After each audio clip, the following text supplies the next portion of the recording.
Welcome to a very special episode of HD Politics. As most of you know, we are in primary season here in Southern Indiana, and here in District 9, we have a wide open primary, no incumbent.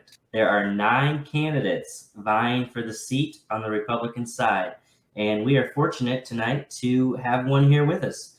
We are going to be interviewing Brian Tibbs. He is the candidate for Indiana's 9th Congressional District, and you do not want to miss this. I'm Jake. And I'm Mark. Let's go.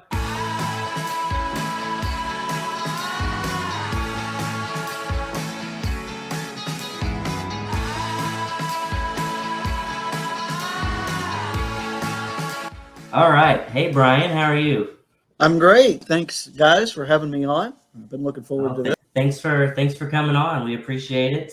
We'll just get right into some questions. So the first thing, like I said in the intro, we've got 9 people running for this spot. So it's a crowded field. And some of them have a little name recognition. One of them somehow is on Fox News all the time already. I'm not real sure how that works, but whatever. So tell us a little bit about you. Who is Brian Tibbs? Well, I was a pastor for 22 years or so here in Clark County, which gives me, I think, a lot of experience just being with people in every phase of their life when they're starting businesses or trying to negotiate healthcare, all those kind of things. People come to see you and ask you to walk through all different situations with them. Before that, I taught school at a private school. And during that time, the State Association of Christian Schools chose me to go to Washington, D.C. for a 2-year period on and off. I was still teaching extra to do this, but fly back and forth to Washington to kind of talk to congressmen and senators about legislation that could impact educational freedom or the right for states to set their own rules without being imposed on by the federal government. So got to do that. So that, I think, gives me some experience up there. But I think the best thing I have going for me is that I'm not a current office holder or a lifelong career politician. I really think the way our founders set up especially the House of Representatives, the intent was that you go, you serve for a little while, and then you come back to your business or your farm. And that way it truly represents the people of your district, which unfortunately, when people get elected and they have plans to stay forever, they just move to Washington, D.C., and they don't even live in the district anymore. So that's just a little bit about me. Absolutely. Yeah, that last part is so true. They just pack up, move to D.C., and they have no idea what's going on back at home, which is a huge issue that we have in our politics. So, as I said, there's 9 people running for this. So if you had just 1 or 2 things about you that you think really sets you apart, besides the fact that you're not already a politician, which I think is awesome. That right there should almost be enough to be like, all right, well, here's our top tier candidates. They haven't held office before. What is something that separates you, that makes you stand out, that makes people look at this list of 9 people and go, this Tibbs guy, there's something different about him? Well, Jake, I've been to a lot of candidate forums with other folks that are running, and I like them all. They're good people. And on a lot of things, we're very similar. We're all pro Second Amendment. We're all pro life. We're all for small government as opposed to big government, low taxes. So I think just listening to them speak and reading the material they've put out, the thing that sets me apart is I'm going to go right for the heart of some of the issues I think that are most controversial in our country today. So things like big tech censorship. So far, I think I'm the only one that's mentioned that at any of the forums, and I've mentioned it every time I've had opportunity to speak. Cancel culture, where you can lose your job if your employer unearths a 20-year-old tweet that you did or post or something that he doesn't like, or that more likely the woke corporation that he represents doesn't like. And so those are a couple of the things. I don't know if I've heard any of them talk about election integrity. There might have been one or another that might have mentioned that, but if so, it wasn't very memorable to me. And so issues like this, and then issues, I have daughters. They're involved in IHSAA athletics, female athletics, that, perhaps someday might be involved in NCAA or college athletics. So I'm very concerned about, biological men competing in college athletics against women. I think that just ruins everything we've done in women's sports. So these are things that may get you banned from talking about on certain social media sites. They get your account locked, that are not safe topics. We say, well, I'm pro-life. Well, that's pretty safe to say. I'm pro-Second Amendment. Pretty safe to say. There's a lot of people that are that. But these are the issues that I want to go, and again, definitely on all those other things. But I'm going to go definitely and work on these issues that I think are fundamentally threatening the American way of life. Free speech, the right to your opinion, and to the ability of the government, unelected officials, to impose regulations on us about what we put in our body, or what we have to wear, or if we can leave our house without consulting our elected representatives. These are things that have to be fixed rapidly, or we're not going to be able to fix them. And so I think those are the things that set me apart. I'm not afraid to incur the wrath of the leftist media or whatever and be known as Darth Vader, because I'm going after some issues that are definitely not politically correct. You talked a lot about some domestic stuff, so we're going to go a little bit out of my order. We'll go right into that. Election integrity. Like you said, you're like the only one that's mentioned that. It's almost like people don't want to talk about it. So basically, at the last several elections that we have had, 50% of the country always feels like they were cheated. I mean, in 2016, when Trump won, you had the Democrats go on and on about how it was Russia, Russia, Russia. And in 2020, when Trump won, I mean, we all experienced that. How do you solve that when no matter who wins, half your country automatically thinks the other guy cheated? Because I feel like as a democracy, you can only go so long when it's split like that. Well, here's the problem with the 2020 election, and that is unelected bureaucrats in several states changed election procedures and rules prior to the election, and they used COVID as an excuse. So the law said this is the procedure for absentee ballots. Well, we're going to waive that because of COVID. We're not going to follow that. This is the procedure, for certain other things. We're going to waive that on account of COVID. Now, had they summoned the state legislatures and the state legislatures said, yes, because of COVID, we're going to do this, I wouldn't have any problem. But the problem is the people, through their representatives, said this is how an election is supposed to run. And so basically you had the referees changing the rules of the game in the middle of the game. And I think what that did is it just undermined confidence. I don't know what the true result of the 2020 election is. Only God knows that. So, I'm not saying who won or who lost, but I am saying the reason confidence was undermined is because the rules were changed in the middle of the process and not by the people that have the authority to change the rules.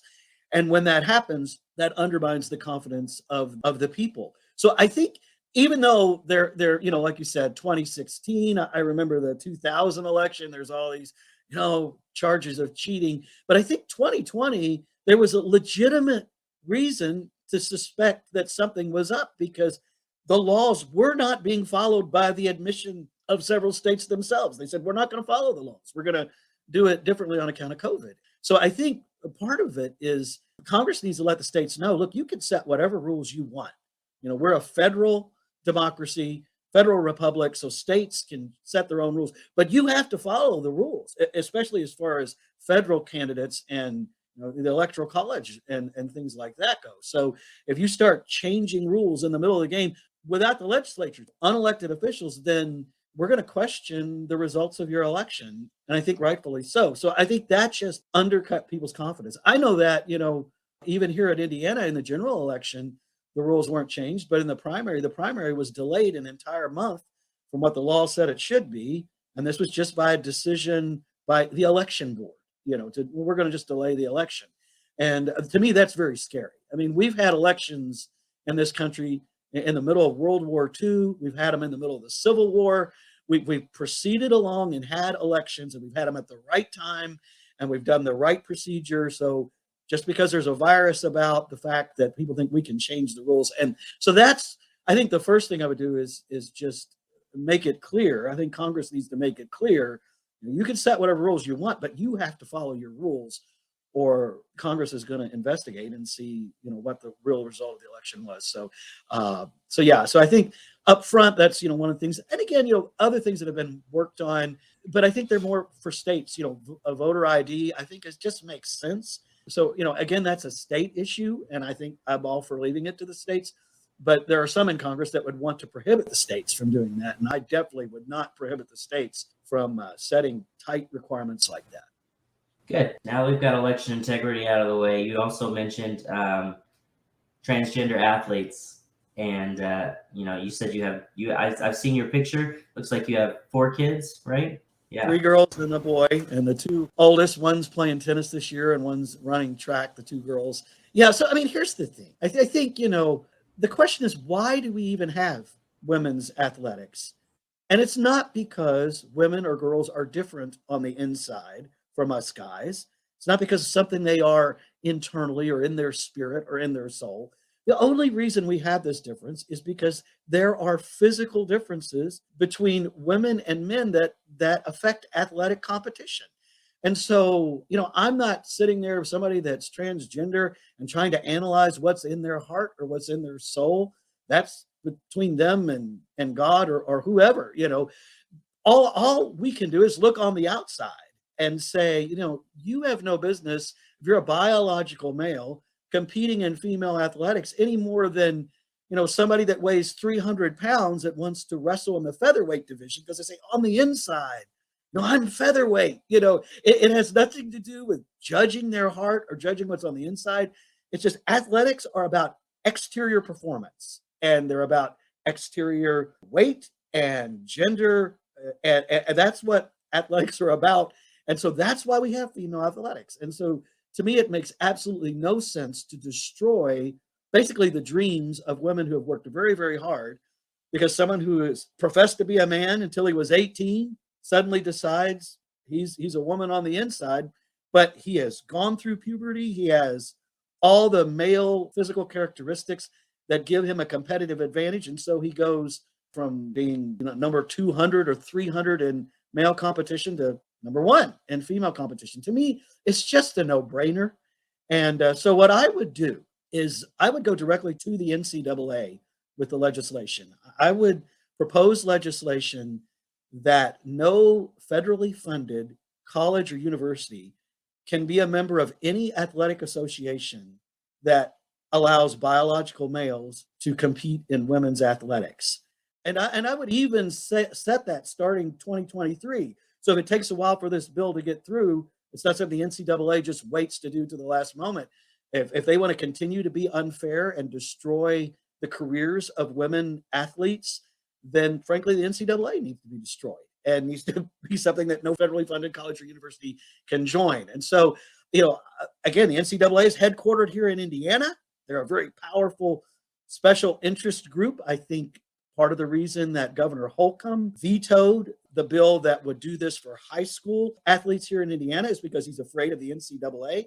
They like to throw their weight around. And I think it's time we throw our weight around against them. And I don't care that they're from Indiana.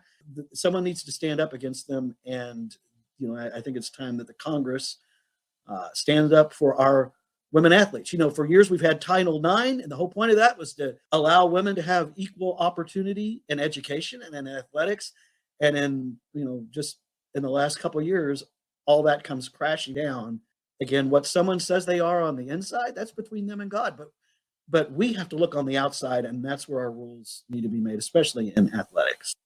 So that kind of leads me to the next thing. A lot of these culture war issues, a lot of conservatives, I feel like, have kind of given up on the culture war issues. It was like after gay marriage was legalized, we all said that's a slippery slope. And I mean, look where we are now. Look how far we've come just in a few short years. But I feel like a lot of the elected Republicans don't talk about these issues because they feel like it's already lost. What do you think about that? Do you think do we still have a chance to win the quote unquote culture war? I think what our focus, my focus as a Christian, is to preserve the right for Christians to dissent. And that is what is under threat right now. You know, I don't ask anybody to affirm my Christianity. You should be fired if you don't affirm what I believe about Jesus Christ or anything like that. But unfortunately, the other side says you have to affirm what my lifestyle choice is, and you have to celebrate it. And if someone wants to look at me and says, I think your marriage to Maria is illegitimate for whatever reason, you were 34 when you got married. People in their 30s should not get married. Your marriage is illegitimate. Fine, they can say that.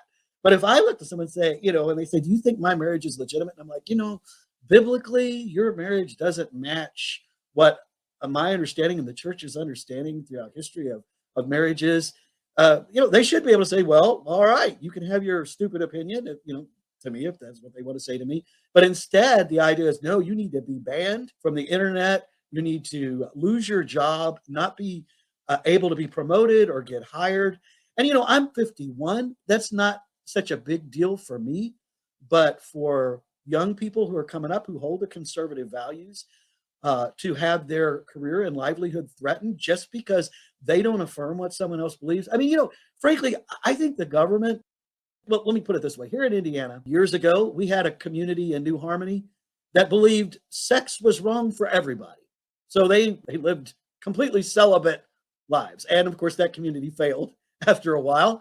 And it was bought out by John Owen. And according to some reports, the Owenites had the opposite view. Hey, we believe in open marriages and, kind of everything's free for all. And both those communities existed in Indiana in the 1800s without anybody throwing a fit because we believe, hey, this is America. Live your life the way you want to live your life. But nobody required anybody to affirm either group or shut down either group. And that's my feeling on a lot of this today. I just want to fight for the right for Christians or even other people who disagree. If there's somebody that thinks, hey, I think people should only have sex once every 7 years during the worship of the high sunstorm, and anybody who does it any other time is in violation. Well, they should be able to say that, if they want to, or whatever, without fear of losing their job or being banned from the internet. I think the other side, having basically won a lot of battles in the culture war, has basically said, now, if you don't agree with us, you don't even have the right to say it, or we're going to shut you down. We're going to cancel you. We're going to get you fired. And that is, I think, a fundamental attack on the United States. And so, that's one of the key reasons I'm running, because this kind of thing has to be addressed. And like you said, so many of our elected officials, and especially elected Republicans, just don't want to touch anything in this area. And again, because their goal is to continue to be elected. My hope is to get up there, address some of these things legislatively, and then get back here to my home and family and my life, and let somebody else go on to Washington. So that's kind of my view on what we need to do on those issues. So you mentioned how, anybody that disagrees with anybody anymore is censored. They could lose their job, their livelihood, their career. That kind of leads us into big tech. So big tech I think big tech is out of control. They have way too much power, way too much authority. They're essentially the public square, and they're picking and choosing who gets to have a voice. They're a huge threat to the First Amendment. Let's say that you win this primary and you go on to service in Congress. What is your plan? Is big tech, is it something that should be broken up? Is it just something that needs fundamentally reorganized? You hear, and this is something that both parties, I feel like, could eventually agree upon. But what is your plan? Okay, well, so first of all, I want to bring up the point that it is big tech's fault, but not entirely their fault, because some people say, well, they're private entities, they can do what they want. But if you remember, after the 2016 election, Congress hauled leaders of big tech in because they were furious that the 2016 election, where President Trump defeated Hillary, it did not go according to plan, according to the plan of the establishment. And they thought Hillary had it. So they had to find a villain, and their villain was big tech. They said, oh, you just allowed people to say whatever they want and print, put fake news, and you've got to start censoring. Because up to that point, there wasn't a great deal of censorship on social media. So whether that gave big tech permission or what, which I think definitely in case of Twitter it did, and in other cases, whether they felt pressured from the government, it was government interference that brought this about. And so the first thing that needs to happen is the government needs to leave social media alone, as far as the government should not be in the business of dictating what can and cannot be posted. But I think the most immediate way that we could open big tech back up is that the government itself has accounts on most of these platforms. Different departments of the government, different parts of the State Department, they all have Twitter accounts, they all have Facebook accounts, they have these other accounts where they disseminate information. So my first bill that I would propose would make it illegal for the government or any government official to have an official account on any web platform or social media platform that censors political speech or any other kind of speech, in free speech and free debate. And so with the inability for these senators and these diplomats and the Department of State or Health and Human Services to have their accounts and be able to communicate on any of these platforms, unless these platforms allowed free speech and free debate, I think that would be a way that could, at least initially, without getting involved in the whole question of a monopoly, force these social media groups to open up to free debate. Because the thing of it is, they want the government to have their accounts on there. They want President Biden to have his Twitter account. They want the Social Security Administration to have its Facebook page, because this drives a lot of people to their platforms. And so the law saying, well, they can't be on there if you're censoring speech and free debate. If the citizens can't speak back to the government, then the government cannot be on those platforms speaking to the citizens. It's just a basic right of free speech. So that would be the first way I would address that. And I think that would clear up a lot. And there may be other things we need to look at, like breaking these things up. But I think, the danger is, even if we broke them up right now, if you still have woke people in charge of them, then they're all going to do the same thing. So I think we need to do something that would really take away a lot of their traffic unless they open up. And I think keeping the government off of any censoring platform will take a big step in that direction. Let's shift gears just a little bit here. I don't know I'm sure you've noticed, being a father, a family man, the cost of everything has gone up. Cost of groceries, cost of fuel, everything has gone up. And it's really starting to affect people's everyday lives. You've got a president in office who currently believes that government spending and inflation are two totally disconnected, unrelated things. Do you have any plans or ideas on how to get this inflation under control, or maybe even back down to levels that we can live with? There's talk of food shortages coming up because of the war in Russia and Ukraine. So this is an issue that's just going to get worse if the people in charge won't even acknowledge that it's what the issue actually is. So what are your thoughts on that? This all started initially when President Biden came in and slapped all these restrictions on our oil companies, our American oil companies. If you remember, during the Trump years, we were basically energy independent.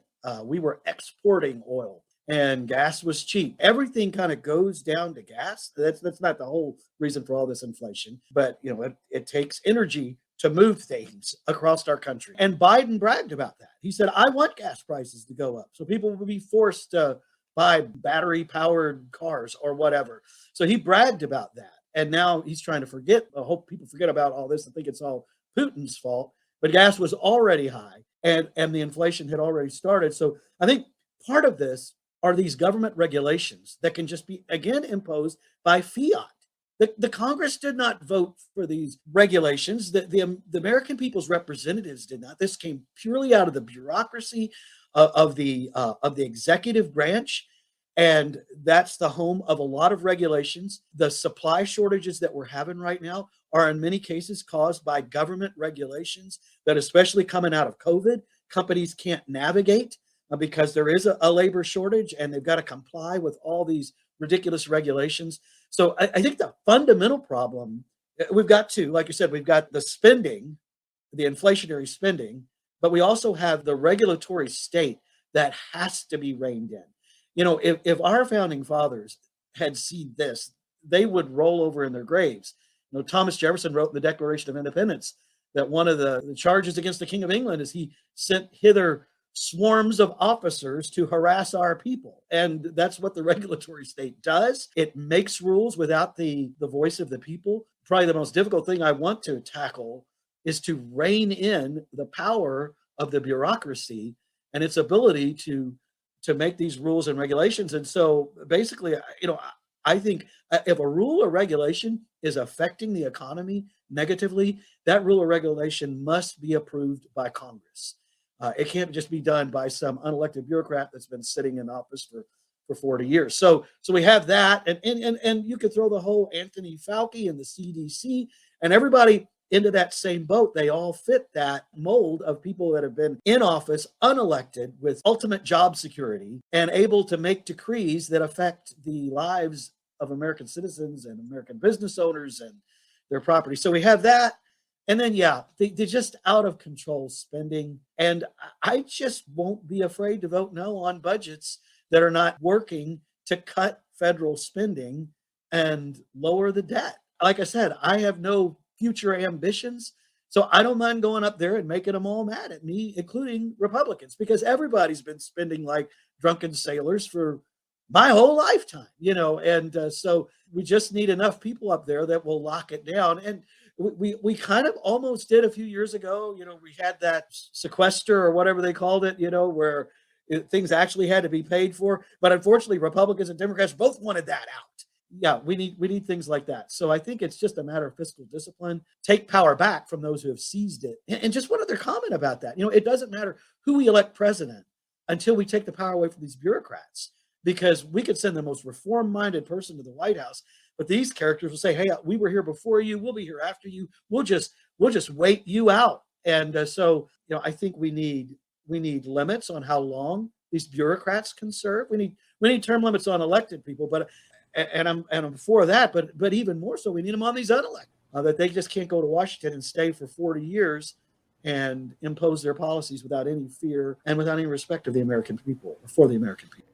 1913. Ron Paul has said that's been one of the worst years in American history because of the Federal Reserve. What are your thoughts on the 16th Amendment? Yeah, that was the progressive era, and a lot of things that unfortunately gave the government all kinds of power over us. So and like Rand Paul said, starting with the Federal Reserve, that gives the government the ability to manipulate the currency, which is a form of taxation. And then we have the income tax, which we got along just fine with. Up to that point. I would love to get us back to a point where we didn't have that. Realistically, we've dug ourselves in such a hole. I think we need to start digging ourselves out of it. But that's a long and grueling task. And I'm thankful for people like Rand Paul that are working in that direction. Yeah, if we could just skip over that period of time there. I mean, there were a lot of bad decisions. Direct election of senators, I think, was another one that just took the brakes off the federal government, where before, the states had a say to preserve their rights. Yeah, if we could reverse, and I think some things are reversible, but oh man, income tax, there's no way we can do anything about it till we at least get spending and the debt under control, and there's so many other things that are just out of line right now. When I used to teach history, I would point out to my students how prosperous the average American was from the late 1800s up until 1913, that time period, because they didn't have to send all this money off to Washington, D.C. The average American could afford to pay young people to come in and do their cooking and do their cleaning and all these things. It wasn't just the rich that had maids. That was the entry-level job description for a lot of young people. They would go into service for a little while before going into something else. And people had all this disposable income. It was truly a remarkable time period. I actually had an aunt that passed away probably 30 years ago at the age of nearly 100, and she remembered those times. And I'm not saying everybody was just rolling in the dough, but people had way more disposable income. And I think what we've traded it for, we've traded the ability to really live a much better life, traded it for instead security and a lower standard of living, and a security that I'm not sure is all that secure. But just a really rough period as far as where the Constitution, and Woodrow Wilson basically hated the Constitution. He saw it as an impediment to what he wanted to do. And he started to dismantle it with some of these horrible, amendments that, basically freed up the federal government to have the ability to take over. Again, like I say, I'm a federalist. I don't think if a state wants to do these things, more power to them. Let's have 50 laboratories of democracy, as someone once said. I think it's interesting. All these people, well, we need Medicare for all. And California, that was brought up, and it couldn't even pass in California for the state of California because they looked at the numbers and they knew it wouldn't work. It would bankrupt their state. I think it's why we need federalism where states, make these decisions. And that progressive era, in a lot of ways, just made us a nationalistic country instead of a federalistic. Before the liberals tear me down, I do approve of the amendment that gave women the right to vote. So that was one very positive from that progressive time period. Women should have the right to vote, absolutely. So it wasn't all bad, but again, when we had direct election of senators, the states were able to hold their power, and that was better for the people and better for freedom, as was the gold standard.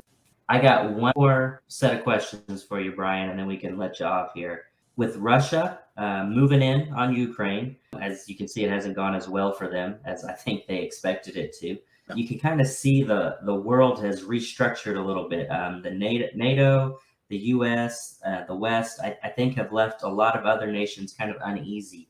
Your nations like South Korea, Japan, countries in Eastern Europe. Some of them are kind of looking for some new alliances or kind of rethinking their current standing as far as, American policy. You've got China and Iran. They're emboldened. China's eyeballing Taiwan. Iran just bombed an area in Israel. So I feel like the U.S. has kind of started to lose some of that influence and strength that we used to have. What is something that we can do to get that back? How do we show these people that, yeah, we're still here and we're still useful? Yeah, well, as much as I want to see spending cut, we do need to make sure our military is ready to go in any kind of situation. And that doesn't just mean equipment wise, it means leadership wise. The disastrous way that we left Afghanistan, leaving our equipment behind and people who had helped us behind, and it was just an embarrassment. I think it emboldened. If we were going to leave, there's a way to leave, a right way to leave. This was not the right way to leave at all. And so a lot of people, in my opinion, need to be fired all the way down because, unfortunately, during the Obama administration, he worked very carefully to replace capable military leaders with people that just wanted to share his woke ideology. And I hear things from people who are in the military. The military now is just as interested in them having woke values as it is in knowing how to fight. And so we need a military that is combat ready. And it's not the fault of our troops. They are wonderful, wonderful people who volunteer to serve our country. And I have the highest respect for them. But I have a friend who was in the military. He said, military intelligence is often an oxymoron. And I think, leaders in the military need to be replaced. Again, that's not something Congress can do, but I hope and pray we get a president that cleans house, that puts capable people in, and then we make sure our military is up to the task. Because you're right. I grew up during the Cold War, and I know what the necessity for a strong military, how a strong military really breeds peace. So when President Reagan came in, he rebuilt our military. And shortly thereafter, the Soviet Union and the Iron Curtain came down simply because they couldn't compete. But weakness is not something we want to project. And unfortunately, this president projects weakness in a way I've not seen since President Carter, which was, again, I was a kid, but I remember a lot of the same things we're going through right now, where there was just a disrespect for our country. Peace through strength. I think it has to be the watchword here. Yeah, we always joke Jimmy Carter gave us Ronald Reagan. So I can't wait to see who Joe Biden gives us. And I would think that Jimmy Carter, very happy with Joe Biden, because now he's no longer the worst president in my lifetime. Joe Biden's given him a big run for his money and on that title. So, yeah, I look forward up, boy.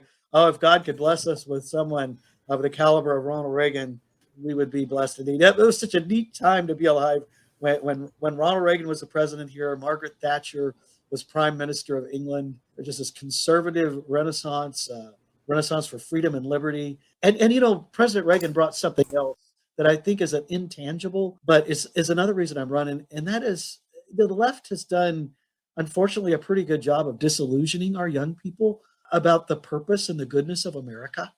And I think, there's some things you can do legislatively about that, but what we need are a lot of officials who will do like President Reagan and will inspire the next generation to believe in the goodness of our country. I remember people being ashamed of America in the 70s, after Vietnam and everything that had happened.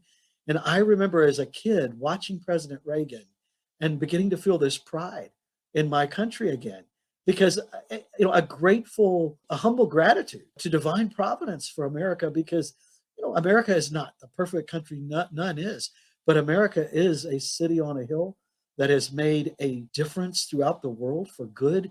America is truly the last best hope for free men on earth. And I shudder to think of a world without America. And so I think we need to have a special pride in our country and a sense of her purpose. And the left is eroding that among our young people. And so, one of the intangibles of office is you do have a little bit of a bully pulpit, as they call it. You get to speak, and that's something I would use every moment I can to inspire our young people to believe in their country again. Because if you don't believe in your country, you're not going to go fight and die for her, and you're not going to fight even at home politically for her. And America is worth fighting for. That's right. I honestly, I think that's a beautiful way to end this episode, because that's what it all comes down to. If you don't love your home, you're not going to fight for it, and we need that back. So that was our interview with Brian Tibbs, running for Indiana's 9th District, U.S. House of Representatives. Make sure, and we've said this 100 times on this show, your primaries matter. Whoever wins this primary is going to go on to be our congressman. So let's make it somebody good. So if you like what you heard from Brian tonight, which we here at HG Politics did, be sure and share this. Share this to anybody that you know in the 9th District, and let's get this guy's name out there a little more, because whoever wins this primary is going to be our next congressman, and let's not screw it up, guys. So, Brian, I thank you for coming on with us tonight. Thanks, Mr. Tibbs. Appreciate you giving up your evening. Very enjoyable. Fun chatting with y'all. Appreciate what you all are doing, and thanks a lot. That's all I'm saying. Have a good one. And Dios Paramus.